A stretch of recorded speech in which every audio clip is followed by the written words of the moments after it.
Oasis Restore promises a revolution in youth justice, a new and controversial approach, much more therapeutic, much less punitive.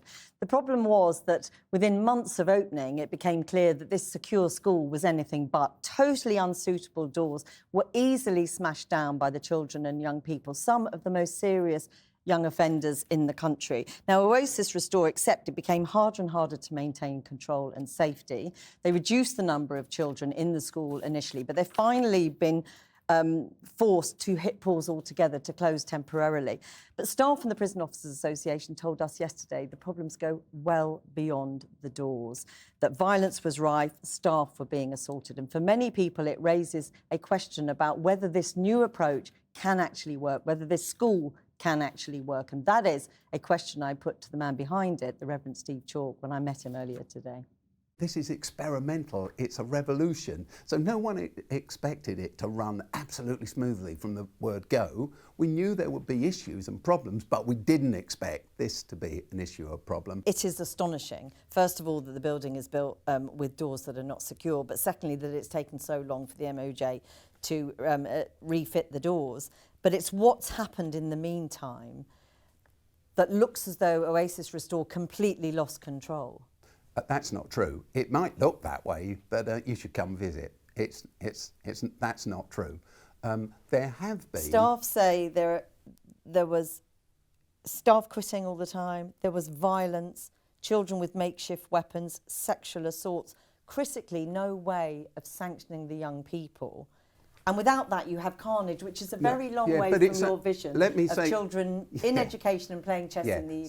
So it'd be good to move on and talk about the future. But on that point, any report of violence, these children are violent when they come to us. All children in YOIs, in the youth estate, are violent. That's why they're there.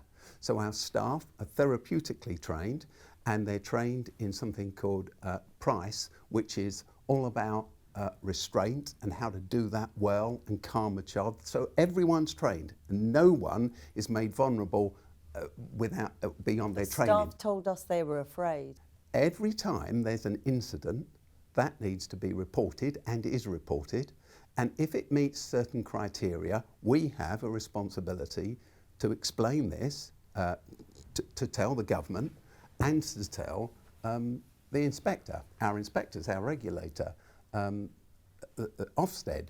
So every time anything has been presented to us, if it meets the threshold, we report it. Did some staff feel unsafe? And the answer to that is yes. That is why we preemptively and proactively have taken the decision together with the Ministry of Justice to shut. You only had, as I understand it, by the end, 9 children, but you cannot even guarantee the safety of those children at the moment. You're supposed to have nearly 50. This is not looking like an experiment that is currently working, is it? It is an experiment. It's brave on the part of the Ministry of Justice, who know that other forms of youth justice are not working for society and are very expensive. And you expect every experiment to hit teething problems. And exactly on the point of those children and young people, we do know that one way or another, they have been let down repeatedly. Yes. Promises to them, you know, that I'm here for you, being broken. You're now having to send children back into a system that you think essentially brutalises them. And I want to know personally what you feel about that. That makes me cry. It makes me cry. I don't know, I'll cry now if I think about it too much. It makes me cry. We punish kids for the hard start in life they've got. We don't lock up rich people. We don't kids very infrequently. These children have been punished by the combination of poverty, which is the underlying cause, by the developmental trauma that often goes with that in lots of ways, and often by their neurodiversity. And you get that toxic mix, and you could come and sit with these kids. And I'm telling you, which I'll probably get into trouble for saying on this interview, that I love them, they're great, they're good to be with. So closing for this pause is the hardest thing that an Oasis board has ever done. And to me, it's like a dagger through my heart. It really is. But we have to do it to get open again in a secure way where we can show that this model works, as all of the data will prove. Because the truth is, at the moment, all the data says that young people who end up in the custodial system reoffend and reoffend and reoffend and spend their lives costing our economy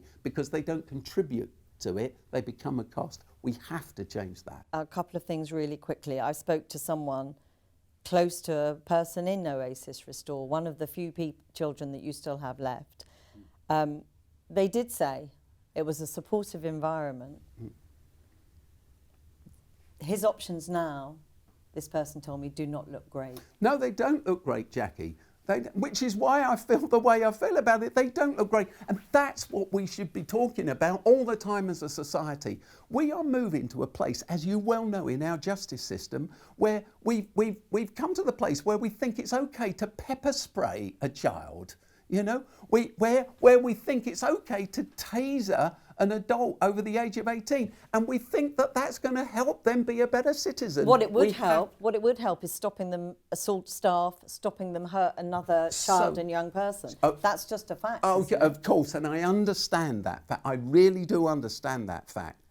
But we have a choice as a society, which I keep bringing you back to. Let's keep doing that. And all it does is make our prisons fuller and fuller. This lot are going to get full before we build the next ones. And by the time we build the next ones, we'll have to build some more. So you can build the whole of Britain across with prisons, if you like, and you still won't solve the problem. It's hard. I'm not saying it's easy. It's easy to go the other way. The punishment for these children and adults is that they've been removed from society and they've lost their freedom. But we need to use the time that children or adults are with us to work therapeutically through the stuff that's messed their heads up and offer them a different way. And you're still convinced that relentless love is enough? Relentless love isn't a soft option. It has boundaries. And just very briefly, when do you think you will be open again? How confident do you think that you can make this work? The first question I can't answer. When do I think we will be open again? I think we will be open when we have enough secure doors to at least open one or two of our flats. Our children live on flats with lounges and kitchens and bedrooms. That's not soft, it's actually preparing them for the future and working with them. So I can't say when it will be, but I know it will happen when that happens. How confident I am that this will succeed? I set up the Oasis charity exactly 40 years ago, and I set it up by opening a safe house for young people who'd been on the streets and hated everyone. Oasis was only me then. I was the only person in it.